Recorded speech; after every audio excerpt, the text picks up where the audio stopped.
وائسرا نے ملاقات کے لیے بلایا. 11 بجے کا وقت تھا، مجھے یاد ہے.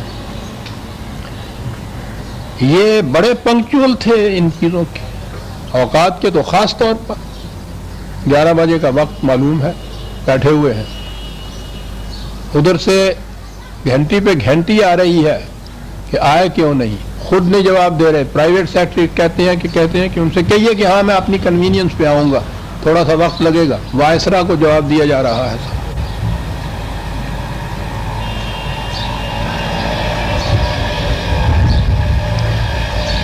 11:15 پہنچے.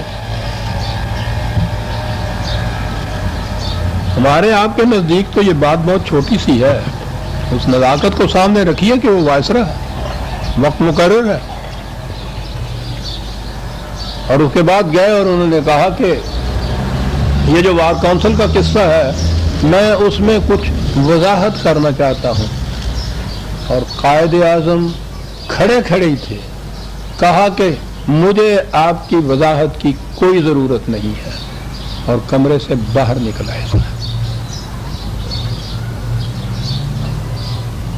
اس واقعے پہ تبصرہ کرتے ہوئے وہ ایک ہندو لیڈر کانجی دوارکا داس، پچھلے سال غالباً اس کی موت واقع ہوئی ہے، اس نے یہ لکھا تھا کہ یہ دیکھ کر دل میں مسرت کی ایک لہر اٹھتی ہے کہ ہندوستان میں مسٹر جناح کی قامت اور دیانت کا کم از کم ایک لیڈر تو ایسا تھا جس میں اس قدر صداقت اور بے باکی تھی کہ اس نے انگریز وائسرا کے منہ پر کہہ دیا کہ وہ اسے کیا سمجھتا ہے.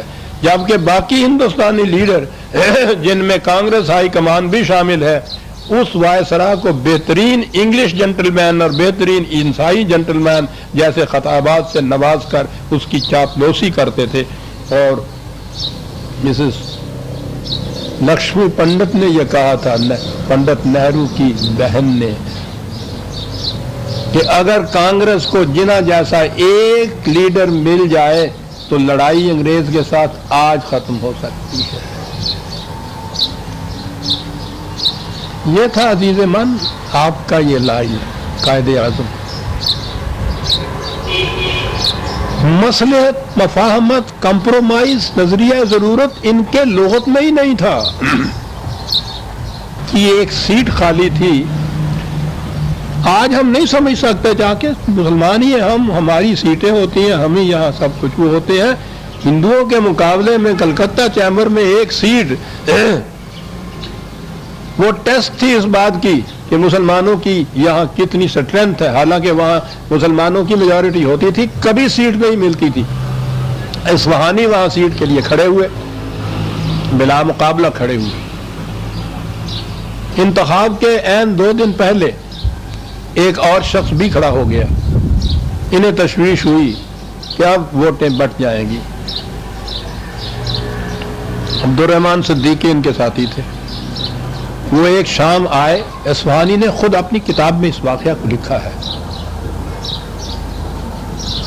کچھ آہستہ آہستہ آپس میں باتیں کر رہے تھے. قائد اعظم دور بیٹھے تھے.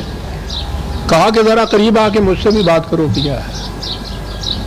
انہوں نے آ کے کہا کہ صاحب بڑی خوشی کی بات ہے کہ وہ جو فریق مقابل امیدوار کھڑا ہوا تھا اس کے ساتھ بات ہو گئی ہے. اس نے کہا ہے کہ اگر میری ضمانت کا روپیہ آپ دے دیں تو میں بیٹھ جاتا ہوں. اصفہانی بلا مقابلہ کامیاب ہو جائے گا. آپ نے سنا؟ اصفہانی لکھتا ہے کہ رنگ چہرہ سرخ ہو گیا غصے کے مارے. کہا کہ فریق مخالف کو بٹھا دینا، اس کے زر ضمانت واپس دے کے، یہ بالواسطہ رشوت نہیں تو اور کیا ہے؟ ایسا کبھی نہیں ہوگا. جاؤ اور اس سے کہو کہ ہمیں یہ منظور نہیں، ہم مقابلہ کریں گے، ہم ناکام رہ جائیں گے، ہم رشوت دے کے نہیں جیتیں گے. ایک ایک سیٹ نہیں، ایک ایک ووٹ اتنی قیمتی تھی اس زمانے میں. عزیزان من، بھیج دیا عبدالرحمان کو، معاملہ منسوخ کر دیا اس کے ساتھ، نہیں لیں گے ہم. اور پھر جو اس کے بعد انہوں نے اصول بیان کیا ہے عزیزان من، وہ سنہری حروف سے لکھنے والے ہیں. قائد اعظم کے اس قسم کے ٹکڑے تو ہیں ہی ایسے کہ وہ زندہ جاوید ہے، واقعی سنہری حروف میں لکھنے کے. فرمایا میرے عزیز یاد رکھو، پبلک لائف میں اخلاقی دیانت پرائیویٹ لائف سے بھی زیادہ اہم ہوتی ہے. پرائیویٹ لائف میں بددیانتی سے کسی ایک شخص کو نقصان پہنچتا ہے، لیکن پبلک لائف میں بددیانتی سے لاتعداد انسان مجروح ہوتے ہیں، اور اس سے ہزارہ ایسے لوگ بے راہ ہو جاتے ہیں جن کا آپ پر اعتماد ہوتا ہے. یاد رکھنا، سیاست میں کسی مقام پر بھی ایسا نہ کرنا کہ اصولوں کو چھوڑ کر کوئی چیز خرید لو.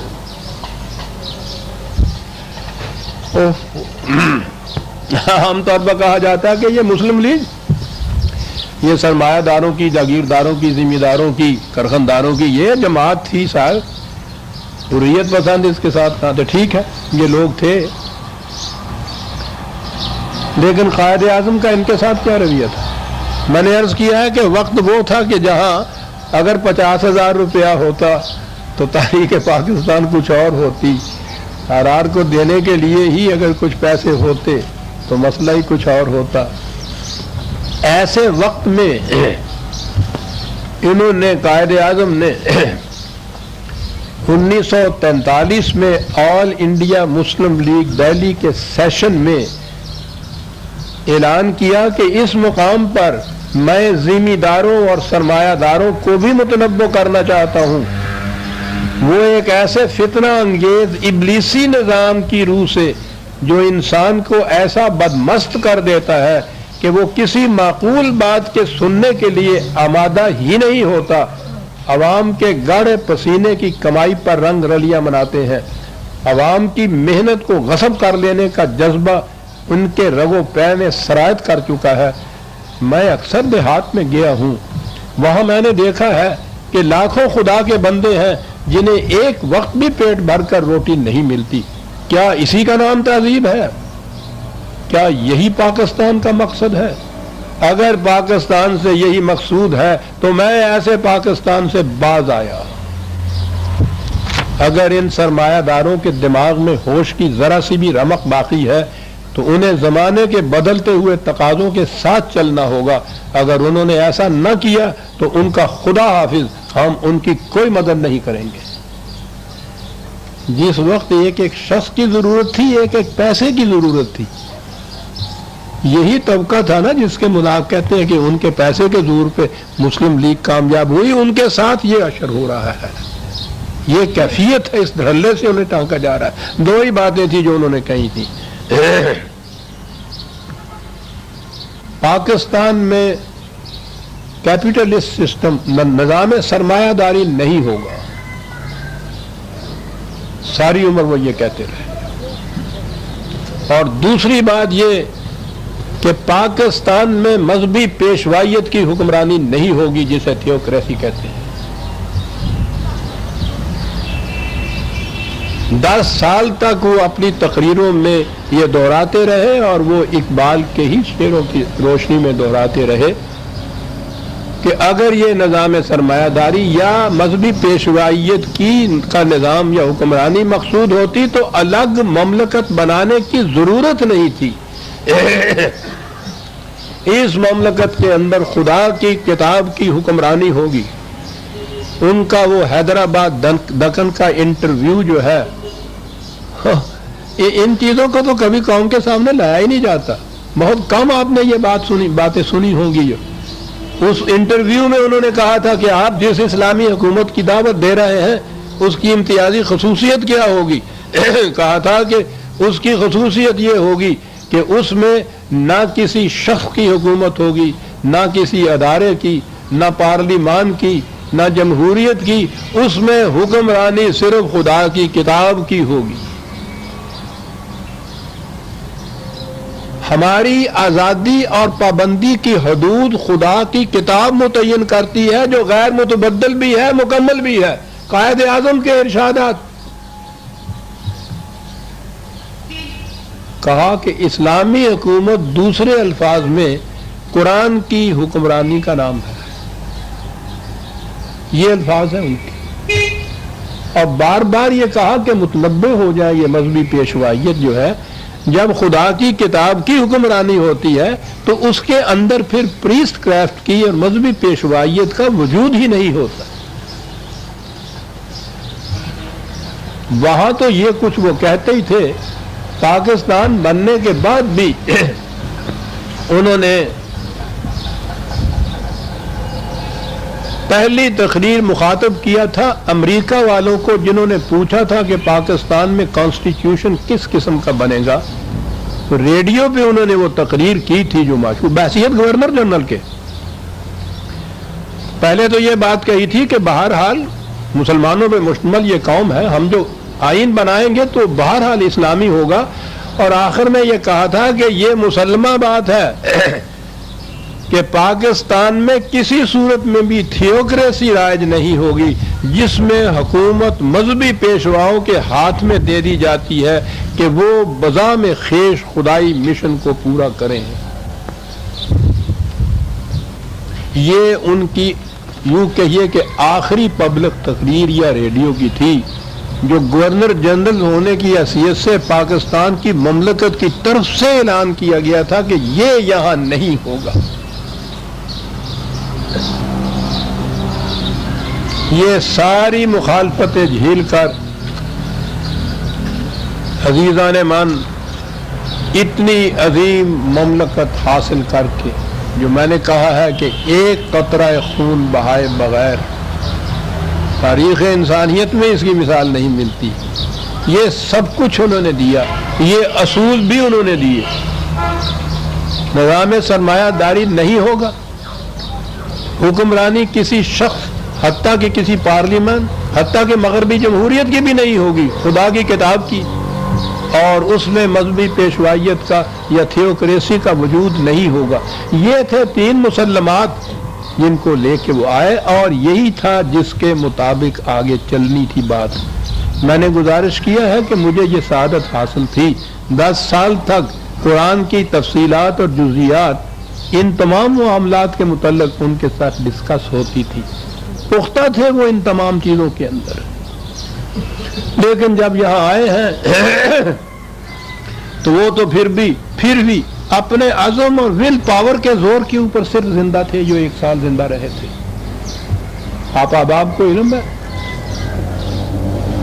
کہ اس سے 8-10 سال 6-7 سال پہلے جب انہوں نے اپنا ٹیسٹ کرایا ہے اپنے پرائیویٹ ڈاکٹر سے جو پارسی ہے بامبے کا، اس نے یہ کہا تھا کہ ایکس رے بتا رہی ہیں کہ آپ کے دونوں لنگز معوف ہو چکے ہیں، علاج اس کا صرف یہ ہے کہ آپ کم از کم 1 سال ریسٹ کیجئے ورنہ موت بہت قریب آپ کے آ جائے گی۔ معلوم ہے اس کا جواب کیا دیا تھا؟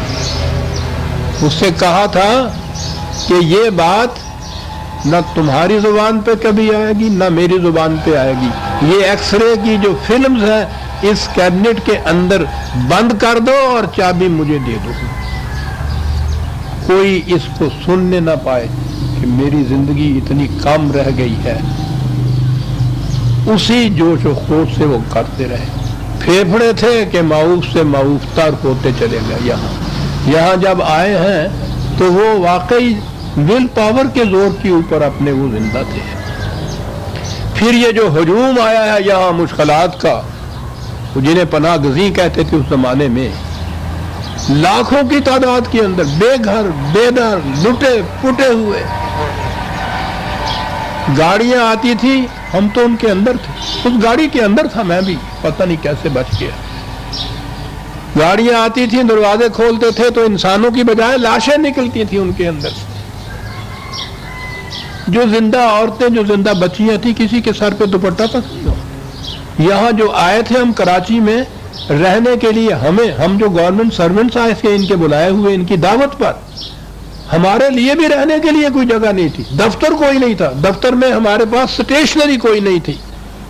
ان درختوں کو میں اب بھی جا کے دیکھا کرتا ہوں جن کے نیچے بیٹھ کر یہ اپنی ہمارے یہاں کے وہ جو ریکارڈ کیسز تھے بکس، ان بکسوں کے اوپر بیٹھ کر بازار سے ایک ایک کاغذ مانگ کر ہم کام کیا کرتے تھے دفتر کا۔ پہلی تنخواہ دینے کے بھی پیسے نہیں تھے،